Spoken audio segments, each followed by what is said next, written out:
Hey guys, this is Pete Tiger and welcome back to my channel. और आप जैसा कि टाइटल को देख के समझ ही गए होंगे कि आज हम अपने चैनल के ऊपर क्या ही सीरीज को शुरू करने जा रहे हैं। तो आप लोग भी मेरी तरह काफ़ी ज़्यादा एक्साइटेड होंगे और आपको मेरी आवाज़ से ही लग रहा होगा कि मैं इस पूरे के पूरे कॉमिक को स्टार्ट करने के लिए कितना ज़्यादा एक्साइटेड हूँ।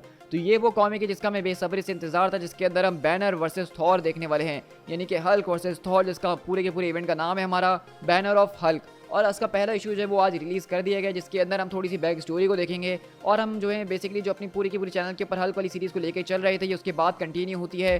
थॉर वाली सीरीज़ इस वक्त हमारे चैनल पे ऑन गोइंग है और उसको हम तकरीबन आधा खत्म कर चुके हैं। और इस पूरे के पूरे इवेंट के अंदर अभी तक ऐसा कुछ भी नहीं हुआ है कि आपको वो सीरीज़ देखना बहुत ही ज़्यादा ज़रूरी है। तो आप इस वाले इवेंट को एंजॉय कर सकते हैं और साथ साथ हमारी वो थॉर वाली सीरीज़ अपने चैनल के ऊपर चलती रहेगी। लेकिन आज की इस वीडियो को स्टार्ट करने से पहले मैं आपको बता दूं कि ये 6 पार्ट का पूरा इवेंट है, जिसका पहला इशू हमारे पास बैनर ऑफ वॉर के नाम से, लेकिन इसके जो बाकी के इशूज़ हैं वो बेसिकली थॉर और हल्क की सीरीज के अंदर कंटिन्यू किए जाएंगे। तो उसके बाद जो हमारा सेकंड इशू होगा वो दरअसल थॉर के नए इशू के अंदर कंटिन्यू होगा। और आई होप कि उससे पहले के जो इशूज़ हैं हम जब तक कंप्लीट कर चुके होंगे तो मैं इशू वो आपके साथ फौरन शेयर कर दूंगा।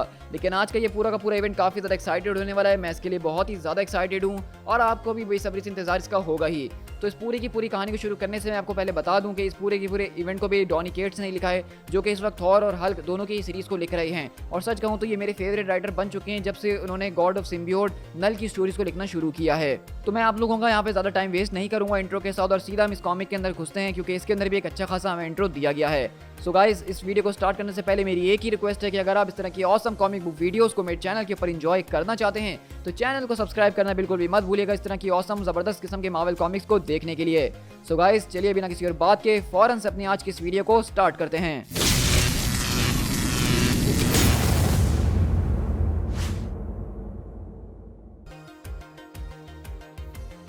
Greetings, I am the watcher. मेरी सिर्फ एक ही ड्यूटी है जिसकी मैंने कसम खाई हुई है कि मैं हर एक इवेंट जो कि इस पूरे की पूरी हिस्ट्री के कोर्स ऑफ एक्शन को ऑल्टर कर सकता है, जो कि फ्यूचर को ऑल्टर कर सकता है, उसको विटनेस करने के लिए यहाँ पे बैठा हूँ। और मुझे कहा जाता है OR2 के नाम से। और आज मैं यहाँ पे बैठा हूँ एक ऐसी बैटल को विटनेस करने के लिए जो कि मेरी नज़र में इस पूरे की पूरी दुनिया के ऊपर होने वाली ग्रेटेस्ट बैटल्स में से एक बैटल है। एक ऐसी बैटल जो कि 2 लेजेंडरी लोगों के बीच लड़े जाने वाली है, जो कि एक ऐसे 2 खतरनाक किस्म के दुश्मनों के बीच लड़े जाने वाली है जिन दोनों को ही अनब्रेकेबल माना जाता है, the mighty Thor and the incredible Hulk. ये 2 खतरनाक किस्म के लेवाइथन पहले भी पास्ट में काफी बार लड़ चुके हैं, लेकिन सच तो ये है कि आज से पहले आपने इनकी ऐसी लड़ाई कभी नहीं देखी होगी। नहीं, क्योंकि इस बार जो लड़ाई होने वाली है वो रेज और थंडर की होने वाली है। और रेज और थंडर जब आपस में आके एक दूसरे से टकराएगा तो एक ऐसी ब्रिलियंट वॉर बनेगी जिसकी स्टोरीज इतनी ज्यादा औसम होंगी कि उनको कहीं मिलियनियर तक लोग जो हैं गाते ही रहेंगे। यहाँ पे कोई गलतफहमी की बात ही नहीं है, क्योंकि यही वो बैटल है जिसको आपने इससे पहले आज तक कभी नहीं देखा होगा। लेकिन इस पूरी की पूरी लेजेंडरी बैटल को स्टार्ट करने से पहले अलाउ मी कि मैं आप लोगों को इस पूरी की पूरी बैटल की स्पीड तक ले चलूं। मतलब इससे पहले अब तक जो भी कुछ होता आया है उसके बारे में आपको तो पता होना ही चाहिए ना। तो जब वॉर ऑफ रेल्म्स का इवेंट खत्म हुआ तो उसके बाद ओडिन ने अपने बेटे के हवाले अपना पूरा का पूरा क्राउन सौंप दिया और सारा का सारा थ्रोन के ऊपर अब एसगार्ड का नया बेटा थॉर बैठ रहा था। इसको राजा बने हुए भी कुछ ज्यादा टाइम तो हुआ नहीं है, लेकिन इस थोड़े से टाइम के अंदर थॉर ने कुछ ऐसे खतरनाक किस्म के चैलेंजेस से मुकाबला किया है जो कि किसी भी दूसरे राजा को अपने घुटनों के ऊपर ले ही आते। लेकिन हम यहाँ पे बात कर रहे हैं माइटी थॉर की। अगर शुरुआत की बात की जाए तो वहाँ पे गैलेक्टस से उनका मुकाबला हुआ। उसके बाद उनको एक खतरनाक किस्म की रेवलेशन पता चली कि किस तरीके से गैलेक्टस,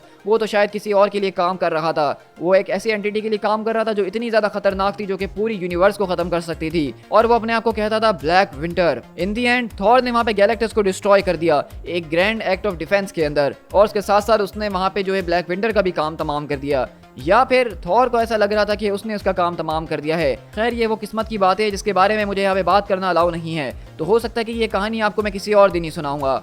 लेकिन उसके बाद अगर बात की जाए, जब ब्लैक विंटर खत्म हुआ तो वहाँ पे थॉर के सामने उसके खतरनाक किस्म के विजन्स आना शुरू हो गए। मैड टाइटन थैनोस जो है उसको अपनी मौत मैड टाइटन थैनोस के रूप में नजर आ रही थी, जो कि इस पूरी की पूरी एग्जिस्टेंस को एंट्रोफी की तरफ ले जा रहा है। उसके बाद की अगर बात की जाए तो हमने देखा कि किस तरीके से उसका golden shadow doctor Donald Blake जो है वो उससे आज़ाद हो गया और मुकम्मल तौर पे पागल हो चुका था। लेकिन माइटी थॉर ने उससे भी मुकाबला करा और उसको अपनी जंजीरों में बांध के रॉक ऑफ इटर्निटी के अंदर हमेशा के लिए कैद कर दिया। और अगर उसके बाद की बात की जाए तो थॉर का मुकाबला हुआ अपने आज तक के सबसे खतरनाक और क्रूएलेस्ट दुश्मन से, जो कि दरअसल म्योनियर था, और उसको किसी और ने नहीं बल्कि मैंगॉग के बिलियंस ऑफ रेजिंग सोल्स ने पोजेस्ट कर लिया था। ये एक ऐसी बैटल थी जिसकी गूंज पूरी की पूरी यूनिवर्स में सुनी गई। ये बैटल जीती तो थॉर नहीं थी, लेकिन इसके बदले में म्योनियर के टुकड़े टुकड़े हो गए थे। और ओडिन, थॉर के father, the ruler of ash gourd, जो कि यहाँ पे राज किया करते थे कभी, उन्होंने अपने बेटे के हाथ में अपना दम तोड़ दिया। ओडिन मरे जरूर थे लेकिन यहाँ से गए कभी नहीं। ओडिन का सोल जो है उस पूरे के पूरे म्योनियर के अंदर अब ट्रैप हो चुका है, जो कि सिर्फ अब थॉर से बात करता है और सिर्फ थॉर ही उसको सुन सकता है। तो ये वो सारा का सारा टाइम था जो कि अब तक थॉर ने गुजारा है अपने कुछ पिछले दिनों के अंदर, जिसके अंदर गम, बदला और सब कुछ देखने को मिल ही गया था। लेकिन अचानक जब थॉर यहाँ पे बैठ के आराम कर रहा था और अपने गम को मनाने की कोशिश कर रहा था, तभी थॉर के रेवेंस आके उसको हल्क की खबर देते हैं कि उसको उन जगहों के ऊपर पाया गया है जिसके बारे में थॉर ने शायद कभी सोचा भी नहीं था। तो थॉर ये बात सुन के काफ़ी ज़्यादा मुस्कुराता है, क्योंकि ये उसके लिए एक टाइमली गिफ्ट है, क्योंकि इस वक्त इसको कोई ऐसी चीज़ की बहुत बेसब्री से ज़रूरत है जिसको वो मार सके, जिसको वो पीट सके और अपनी दिल की भड़ास निकाल सके। और अगर दूसरी तरफ बात की जाए तो यहाँ पे हमारा ब्रूस बैनर है और हल्क और इंजन रूम। रिसेंटली बैनर ने एक अनसीन मैजिकल हैंड की मदद ली थी और उसके बाद से उसने एक ज़बरदस्त तरह का एक माइंड पैलेस बना लिया है जो कि उसकी ही बॉडी के अंदर मौजूद है। उसने हल्क के फिजिकल फॉर्म का जो है मुकम्मल तौर पे कंट्रोल ले लिया है और उसके दिमाग के अंदर बैठ के इंजन रूम से वो सब कुछ कंट्रोल कर रहा होता है और वो कमांड सेंटर के ऊपर बैठ के उस पूरे के पूरे हल्क शिप को कंट्रोल कर रहा है। वो शिप जो है दरअसल उसने पूरी की पूरी पावर हल्क के पर्सोना से ये ली है, जिसको दरअसल इस पूरे के पूरे शिप के इंजन रूम के अंदर कैद किया है, जहाँ पे बैनर उसको मुस्तकिल तौर पर टॉर्चर कर रहा होता है और उसको गुस्सा दिलाने की कोशिश कर रहा होता है और उसके सामने उसके बड़े बड़े दुश्मनों को लाके खड़ा कर देता है। इन शॉर्ट अगर देखा जाए तो इंजन रूम जितना ज्यादा गर्म होगा, हल्क उतना ही ज्यादा स्ट्रॉन्गर पे स्ट्रॉन्गर होता जाएगा। इन सारी की सारी न्यू फाउंड पावर के साथ ब्रूस बैनर मल्टीवर्स के ट्रैवल के ऊपर निकल चुका है। वो इस डायमेंशन को छोड़ के जा चुका है ताकि वो किसी और यूनिवर्स के अंदर जाए और उसको वहाँ पे एक ऐसी जगह मिल सके जहाँ पे वो सुकून से रह सके, किसी ऐसी जगह पे जहाँ पे इस अर्थ के हीरोज उसको तलाश ना कर सके, ना ही उसको पकड़ने की कोशिश करें और ना ही उससे उन सारी की सारी बातों के बारे में पूछें जो क्राइम्स उसने इल पासो के अंदर करे हैं। अब जो कोई भी क्राइम्स उसने एल पासो के अंदर करें उसके बारे में अभी तक हमें कुछ पता नहीं चला है, लेकिन आई होप कि हमें बहुत जल्द उसके बारे में पता चलेगा कि आखिरकार उसने एल पासो के अंदर ऐसा क्या किया था जो सारे के सारे सुपर हीरोज उसके पीछे पड़े हुए हैं। लेकिन अभी हमारे पास इन सारी की सारी बातों के ऊपर सोचने का वक्त नहीं है, क्योंकि अब वो वक्त आ चुका है जिसका हमें बेसब्री से इंतजार था। ये दोनों के दोनों मॉन्स्टर्स अपने बैटल ग्राउंड को चूज कर चुके हैं और एक दूसरे के सामने खड़े हुए अपनी रियलिटीज को चीरते हुए ये कहानी अब शुरू होती है। अब यही वो मोमेंट है जहाँ पे ये दोनों की दोनों स्टोरीज आके एक दूसरे से कोलाइड करती हैं। और इसी तरह हम देखते हैं कि अगले पल जब यहाँ पे हमने देखा था जिस तरह बैनर अपने आखिरी एपिसोड के अंदर उस पूरी की पूरी रियलिटी को छोड़ के जा रहा था, तो तभी वहीं पे थॉर उसके सामने खड़ा हुआ होता है। और इसी तरह हम देखते हैं कि वहीं पे हल्क आता है और थॉर को अपने हाथों के अंदर दबोच लेता है और थॉर बोलता है कि स्टॉप दिस बैनर, मैं इस बात को जानता हूँ कि तुम अंदर कहीं सुन सकते हो, deep inside you you can hear me, तुम्हें अपने इस पूरे के पूरे रेज को कंट्रोल करना होगा बैनर। तो वहीं से हल्क बोलता है कि थॉर अपना मुंह बंद करके रखो, और अगले पल थॉर उसके मुंह पे एक जबरदस्त किस्म का घूसा मारता है। शर्कीन ये एक ऐसा प्लेनेट है जिसके ऊपर एक अजीब और गरीब डिसीज फैला हुआ है। ये प्लेनेट बहुत ही ज्यादा खतरनाक है क्योंकि यहाँ पे कुछ वॉर मॉन्डरिंग कैनिबल्स रहते हैं। वो अपने बच्चों की आंखों को निकाल लेते हैं ताकि वो अपने ऑल नोइंग पेन गॉड का सामना ना कर सकें। इस पूरी की पूरी दुनिया की बात की जाए तो यहाँ के सारे लोग कार्टून जैसे दिखते हैं और बिल्कुल कैंडी की तरह स्मेल करते हैं, यानी कि बहुत ही ज्यादा नाजुक हैं। और अगले पल हम देखते हैं कि बेसिकली थॉर और हल्क लड़ते लड़ते इसी प्लेनेट के ऊपर आके जबरदस्त तरीके से क्रैश करते हैं। और हम देखते हैं कि हल्क वहीं से उठता और कहता है कि मैं तुम्हें बहुत अच्छे तरीके से सुन सकता हूँ और मैं जानता हूँ कि तुम यहाँ पे क्या कहना चाहते हो। लेकिन वहीं से थॉर जो कि गिरा हुआ था उसका हैमर से बातें कर रहा होता और कहता है फौरन से उठ जाओ लड़के, अगर वो बंदर हमसे लड़ना चाहता है तो हम उसको वही देते हैं ना। लेकिन थॉर बोलता है क्या आप इस पूरे के पूरे मामले को मुझे हैंडल करने देंगे फादर। तो वहीं से हम देखते हैं कि उस हैमर के जरिए ओडिन बोलते हैं वो हमारे बहुत ज्यादा नजदीक आ रहा है। लेकिन इसी तरह अगर हम बैनर के पास शिफ्ट हो तो बेसिकली बैनर भी जो है वो अपने पूरे के पूरे इंजन रूम को तैयार कर रहा है और सारी चीज़ों को चेक कर रहा होता है। लेकिन तभी वहाँ पे जो बैटी वाला पर्सन है वो उसके पास आ जाता है दोबारा से और कहता है कि ये फाइट जो है दूसरी फाइट्स की तरह नहीं होने वाली है ब्रूस। यानी कि हम देख रहे हैं कि यहाँ पे किस तरीके से थॉर जो है वो इस वक्त अपने हैमर के दरमियान फंसा हुआ है और अपने हैमर से बातें कर रहा है, जहाँ पे उसके फादर उससे बात करने की और उसको रोकने की बार बार कोशिश कर रहे हैं, उसको इंटरप्ट करने की कोशिश कर रहे हैं। और इसी तरह अगर हम ब्रूस की तरफ शिफ्ट हो तो वहाँ पे भी कुछ ऐसा ही चल रहा है जहाँ पे उसके दिमाग के अंदर एक पर्सोना मौजूद है, ना जाने किसका, जो कि बैटी की तरह नजर आता है और वो भी उसको रोकने की कोशिश कर रही है कि तुम्हें इससे और अच्छे तरीके से मुकाबला करना होगा। वो थॉर है, कोई आम आदमी नहीं जिससे तुम आसानी से मुकाबला कर सको और जीत सको। और इसी तरह हम देखते हैं कि वहाँ पे उन दोनों को गुस्सा आ जाता है और वो दोनों ही चिल्लाते हैं कि लीव मी अलोन, हमें अकेला छोड़ दो। तो ये देख के हल्क और थॉर दोनों चौंक जाते हैं और हल्क पूछता है तुम आखिरकार किससे बात कर रहे हो। तो थॉर भी पूछता है कि तुम आखिरकार किससे बात कर रहे हो। और ये देख के हम देखते हैं कि वो दोनों अपने अपने हथियार तैयार करते हैं और एक दूसरे के ऊपर अटैक करने के लिए तैयार होते हैं। और इसी तरह हल्क उछलते हुए सीधा थॉर के ऊपर आता है और थॉर बोलता है ए मैं बस यही तो करना चाहता था। इसी तरह हम देखते हैं कि वो दोनों के दोनों आपस में कोलाइड कर रहे होते हैं और हमें यहाँ पे अलग अलग शॉट्स दिखाए जा रहे होते हैं, जहाँ हम देखते हैं कि वहीं पे बैनर जो है वो अपने इंजन रूम को लेवल 3 के ऊपर ले जाता है और इंजन रूम के अंदर वहाँ पे वुल्वरीन आ जाता है जायंट वाला, जिससे हल्क मुकाबला कर रहा होता है और अपने आप को गुस्सा दिला रहा होता है। वहीं पे लेडी सिफ बोलती है कि मैं आपके ऑर्डर्स का इंतजार कर रही हूँ थॉर, मुझे एक जगह का नाम बताइए जहाँ मैं आपको टेलीपोर्ट कर सकूँ। तो वहीं से म्योनियर बोलता है कि आखिरकार तुम किस बात का इंतजार कर रहे हो लड़के, इस पूरे के पूरे एमराल्ड इडियट को चीर के रख देते हैं। तो वहीं से थॉर चिल्लाता है कि सिर्फ कहीं पे भी हमें किसी भी जगह पे टेलीपोर्ट कर दो जहाँ पे हम आराम से बिना किसी को नुकसान पहुंचाए बैटल एक दूसरे से कर सकें, और तुम्हें ये फौरन करना होगा।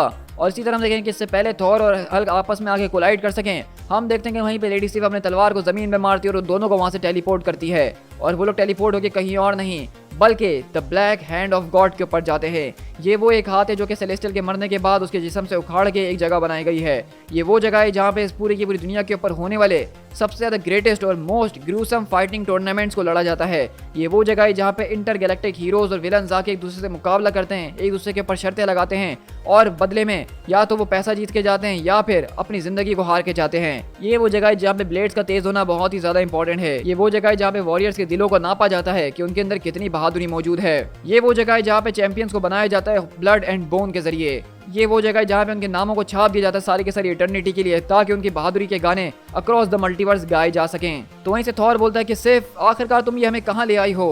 और इसी तरह हम देखते हैं कि हल्क और थॉर दोनों यहाँ पे आके इस पूरे के पूरे बैटल के अंदर क्रैश करते हैं। और वहीं से हम देखते हैं कि हमारा वॉचर जो ये कहानी सुना रहा है, ये बैठ के यहाँ पे पॉपकॉर्न के साथ ये सब कुछ एंजॉय कर रहा होता है। और अगले पल अनाउंसमेंट होती है, वेल लेडीज एंड जेंटलमैन, लगता है कि हमारे बीच आज दो नए चैलेंजर्स आए हैं, तो अपने अपनी शर्तें फौरन से लगाइए क्योंकि हम आपके सामने पेश करते हैं the golden Avenger, the thunder king, the mighty Thor, the green scar, the इंडेस्ट्रक्टिबल immortal Hulk, round 1 fight. इस तरह हम देखते हैं कि हमें यहाँ पे बिल्कुल एक वर्सेस फाइट देखने को मिलने वाली है, जहाँ पे हम बिल्कुल एक गेम की तरह देख रहे हैं कि थॉर और हल्क एक दूसरे के सामने खड़े हुए हैं, और इस पूरे की पूरे बैटल ग्राउंड के अंदर सकार की तरह बैट्स लग रही हैं, लोग चीयर अप कर रहे हैं, और एक जबरदस्त किस्म की अरीना बैटल हमें देखने को मिलेगी। और अगले बार हम देखते हैं कि थॉर अपने आप की बिजली को चमकाता है और हल्क अपने आप को डिफेंड करने के लिए तैयार होता है और कहता है कि थॉर तुम्हें मेरी बात सुननी होगी, तुम ये नहीं कर सकते हो। लेकिन थॉर बोलता है कि 17, और अगले पल उसके मुंह पे एक जोरदार ब्लो मार के उसके दांतों को हिला देता है। तो हल्क बोलता है कि 17, आखिरकार तुम ये किस बारे में बात कर रहे हो। तो थॉर दोबारा से उसके ऊपर उछलता अपना अटैक करने के लिए और बोलता है, क्या तुम इतनी जल्दी इन सारी की सारी बातों को भूल गए हो? क्या तुम्हारे लिए लोगों की जान लेना इतना ज्यादा आसान हो चुका है? 17 ब्रूस 17। और इसी तरह हम देखते हैं कि थॉर वहां पे हल्क के ऊपर चढ़ता है, उसको लिटाता है, जमीन के अंदर गाड़ता है, और अगले पल अपना हैमर उसके ऊपर रख के खड़ा हो जाता है। और हल्क बोलता है कि अपना हैमर मुझसे फौरन हटाओ। तो वहीं से थॉर के सामने बैठता और कहता है कि 17 लोग, तुमने 17 लोगों की जान ली थी एल पासो के अंदर, 17 लोग मारे गए थे तुम्हारी वजह से। आई एम सॉरी ब्रूस, लेकिन तुम और मैं हम दोनों इस बात को जानते थे कि चीजें हमेशा से ऐसे ही एंड अप करेंगी, क्योंकि एक इंसान सिर्फ एक अरसे के लिए ही मॉन्स्टर को कैद करके रख सकता है, लेकिन वो मॉन्स्टर एक न एक दिन आजाद जरूर होता है। तो अब ये सारी की सारी जिम्मेदारी मेरे कंधों के ऊपर आती है old friend. I am afraid कि ये हमारे लिए एक गुड बाय होने वाला है। अगर तुम्हें इस बात से शांति मिलेगी तो मैं बिल्कुल ऐसा ही करूंगा। मैं इस पूरी की पूरी विक्ट्री और इस पूरी की पूरी बैटल के बारे में किसी को नहीं बताऊंगा कि आज यहाँ पे क्या हुआ है, लेकिन तुम्हें शांति के साथ यहाँ पे हार माननी होगी। लेकिन हम देखते हैं कि वहीं पे हल्क बोलता है कि ये तुम मेरे साथ क्या कर रहे हो, वो सब मैंने वहाँ पे नहीं कर रहा था। थॉर प्लीज अपने हैमर को एक बार मेरे ऊपर से हटाओ, मैं तुम्हें समझाता हूँ कि वहाँ पे हुआ क्या था। लेकिन वहीं से थॉर बोलता है कि प्लीज रुक जाओ, म्योनियर जो है वो यहाँ से हिलने नहीं वाला है और ना ही मैं यहाँ से हिलने वाला हूँ। और हम देखते हैं कि ये देख के हल्क वहाँ पे जोर जोर से चिल्ला रहा होता है, लेकिन वो म्योनियर को नहीं हटा पाता। तो वहीं से ब्रूस बोलता है कि computer increase engine room to level 8 और उसको होल्ड करके रखो। तो वहीं से कंप्यूटर बोलता है कि लेकिन सर इस वक्त हमें जो है पिन डाउन किया गया है थॉर के हैमर के जरिए और उसको हिलाया नहीं जा सकता है। नो मैटर कि आप कितने भी ज़्यादा गुस्से या ताकतवर क्यों ना हो जाएं, उसको हिलाया नहीं जा सकता है। तो वहीं से वो बोलता है कि आखिरकार तुम्हें इस बारे में कैसे पता? तो कंप्यूटर बताता है कि सर मैंने आपकी मेमोरी फाइल्स को देखा है, मैंने हर एक उस फाइट को एक्सेस करा जिसके अंदर आपका और थॉर का मुकाबला हुआ है। तो वहीं से बैनर बोलता है कि एग्जैक्टली मैं चाहता हूं कि तुम इस वक्त मुझे फुल हैप्टिक्स दे दो, सारा का सारा कंट्रोल इस वक्त मेरे हाथों के अंदर सौंप दो, हर एक पेन को मैं फील करना चाहता हूं। अब मैं जो हूं वहां पे जाऊंगा और मुकाबला करूंगा। इसी तरह देखते हैं कि बैनर यहाँ पे बेसिकली अपने आप को एक पूरे के पूरे सूट के अंदर कवर कर लेता है, जो कि एक तरह का हैप्टिक फीडबैक सूट है, यानी कि जो कोई भी पंच अब हल्क को लगेगा वो बैनर महसूस कर पाएगा अपने दिमाग के अंदर बैठा हुआ। तो वहीं से कंप्यूटर बोलता है कि सर मैं हाईली रिकमेंड करूंगा कि आपको ये कोर्स ऑफ एक्शन फॉलो नहीं करना चाहिए। तो वहीं से बैनर बोलता है कि इस बात को नोट कर लो कि हम पहले भी थॉर से मुकाबला कर चुके हैं और उसको हरा चुके हैं, मैं उससे डरता नहीं हूँ। लेकिन वहीं से कंप्यूटर बोलता है कि सर मेरे ख्याल से आपसे गलती हो रही है, क्योंकि हल्क हमेशा जो है वो थॉर से लड़ा है, आप कभी नहीं। तो वहीं से बैनर मुस्कुराता और कहता है कि एग्जैक्टली क्योंकि हम आज तक हार्डर लड़ते हुए आए हैं, अब हमें स्मार्टर लड़ने की ज़रूरत है। मैं चाहता हूं कि सारे के सारे डायग्नोस्टिक्स को फौरन रन किया जाए, सारा का सारा डेटा हर एक फाइट का मुझे चाहिए। तुमने कहा था कि तुम्हारे पास हर एक फाइट का एक्सेस मौजूद है जो कि आज तक मैंने लड़ी है, हर एक क्लैश जो कि थॉर और हल्क के बीच हुआ है, क्या मैंने ठीक कहा? तो कंप्यूटर बोलता है कि यस सर आपने ठीक कहा और मुझे वो सारी की सारी फाइल्स मिल चुकी हैं, क्या आप इस बारे में श्योर है कि आप वो सब देखना चाहते हैं? तो बैनर बोलता है कि वो सब कुछ मुझे दे दो, मैं उन सारी की सारी फाइट्स को फील करना चाहता हूँ, हर एक पंच हर एक बैटल मैं सब कुछ महसूस करूंगा। Do it right now. और अगले पल हम देखते हैं कि वहाँ पे पूरे के पूरे कमांड सेंटर के अंदर वहाँ पे वो सारी की सारी बैटल्स दिखाई जा रही होती है जहाँ कहीं भी आज तक हल्क और थॉर एक दूसरे से लड़े हैं। और उन सारे के सारे पंचेस को, उन सारे के सारे ब्लोज को यहाँ पे बैनर अपनी बॉडी के ऊपर फील कर रहा होता है और इस तरह वो यहाँ पे बहुत ज़्यादा चिल्लाना शुरू करता है। और अगले ही पल हम देखते हैं कि बेसिकली वहाँ पे जो हल्क होता है वो बहुत ज़्यादा तेज़ी से चिल्लाता है और अगले पर खड़ा होना शुरू होता है। और थॉर बोलता है कि नहीं, ये नहीं हो सकता, ओ गॉड्स आखिरकार ये क्या कर रहा है बैनर।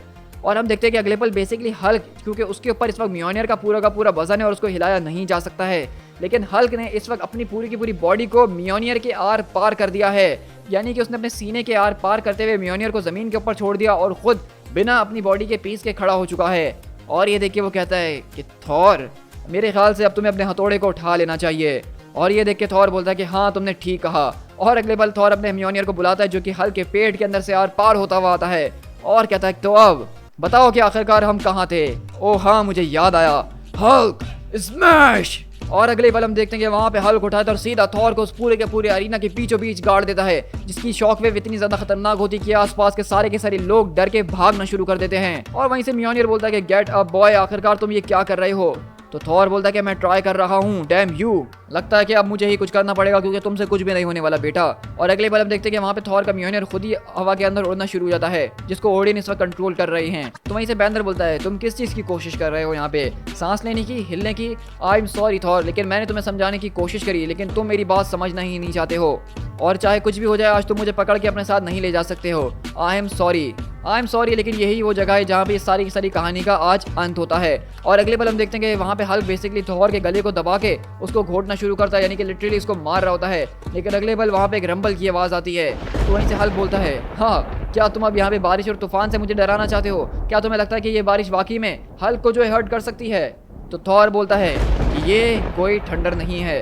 तो हल्क बोलता है कि क्या मतलब है तुम्हारा? तो वहीं से थॉर बताता है कि ये तो दरअसल म्योनियर था, क्योंकि उसने अभी साउंड बैरियर को ब्रेक कर दिया है। क्योंकि हम देखते हैं कि बेसिकली म्योनियर जो यहाँ से गया था वो वापसी जो है स्पीड ऑफ साउंड के साथ यहाँ पे आता था और इस पूरे के पूरे हैंड को जहाँ पे ये फाइट हो रही होती है उसके आर पार जाके उसको पूरी की पूरी बिजली के साथ तबाह बर्बाद कर देता है। और इसी तरह हम देखते हैं कि थॉर वहाँ म्योनियर को लेते हुए अपने हल्क को पीटना शुरू करता है, यानी कि अब थॉर जो कि इतना ज्यादा पहले ही ओपी हो चुका है, अब उसका हैमर म्योनियर वो उससे भी ज्यादा ओपी हो चुका है। और इसी तरह हम देखते हैं कि वहीं पे थॉर का हैमर उसके पास वापसी आता है और कहता है थॉर मेरी बात जरा गौर से सुनो, जब मैंने हल्क को स्ट्रक करा तो मैंने किसी चीज को महसूस करा।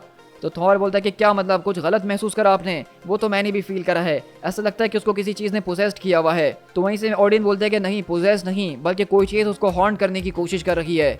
और इसी तरह हम देखते हैं कि हल्क दोबारा से उस पूरे के पूरे अरीना के मलबे के अंदर से खड़ा होता है। और वहीं से ओडिन कहते हैं कि मुझे 1 मिनट के लिए आजाद छोड़ दो मेरे बेटे, मेरे पास एक आइडिया है।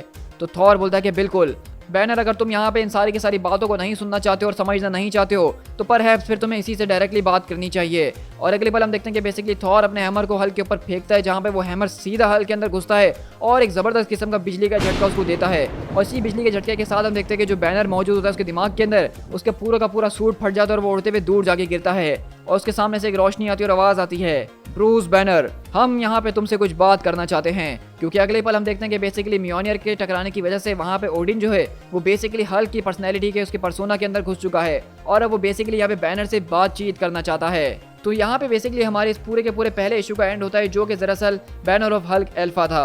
अब मैं सच कहूँगा कि मैंने इस पूरे की पूरे इशू के अंदर इससे और भी ज़्यादा खतरनाक किस्म की बैटल को एक्सपेक्ट करा था, जिस तरह हमने पूरे के पूरे हल्क के कॉमिक्स के अंदर देखी थी। लेकिन हमें यहाँ पे अफसोस के साथ उस लेवल की बैटल तो नजर नहीं आई जो कि मैं एक्सपेक्ट करके बैठा हुआ था, बल्कि यहाँ पे बातचीत ज़्यादा नजर आई और एक दूसरे से रीजनिंग की जा रही थी। लेकिन अब जैसा कि हमें पता है कि अभी हमारे पास इसके आगे के और 5 इशूज़ बाकी हैं और उसके अंदर ये बैटल कंटिन्यू रहने वाली है। तो अब हम देखेंगे कि किस तरीके से बैनर यहाँ पे ओडिन को हराता है, क्योंकि ये एक सच में बहुत ही बड़ा चैलेंज होने वाला है ब्रूस बैनर के लिए। तो आप लोग मुझे बताइएगा कमेंट करके कि आपको ये पूरा का पूरा पहला एपिसोड कैसा लगा। और मैं सच कहूँ तो मुझे इस पूरी की पूरी बैटल को देखने में काफ़ी मज़ा भी आया। इसका पूरा का पूरा जो यहाँ पे एनिमेशन स्टाइल था, पूरा का पूरा आर्टिस्ट ने जो काम करा वो बहुत ही ब्रिलियंट किस्म का था और हल्क की पावर्स यहाँ पे एक एक स्टेप बढ़ते ही जा रही हैं। आखिरकार अब देखना ये है कि इस वाले खतरनाक किस्म के हल्क को हमारा ये थॉर हराएगा किस तरीके से। तो आगे के एपिसोड्स को देखने के लिए चैनल को सब्सक्राइब करना बिल्कुल भी मत भूलिएगा और बेल आइकन जरूर दबाइएगा ताकि आप कोई भी एपिसोड मिस ना करें। सो गाइस, आज की हमारी ये वीडियो यहीं पे एंड होती है और मैं पूरी उम्मीद करता हूँ कि आपको ये वीडियो काफ़ी ज़्यादा पसंद आई होगी। तो इस तरह के ऑसम वीडियोस को और इसके अगले पार्ट्स को देखने के लिए मेरे चैनल को सब्सक्राइब जरूर कीजिएगा और बेल आइकन जरूर दबाइएगा ताकि आपसे कोई भी नोटिफिकेशन मिस ना हो और आप फौरन से हमारे अगले एपिसोड को देख सकें। To be continued.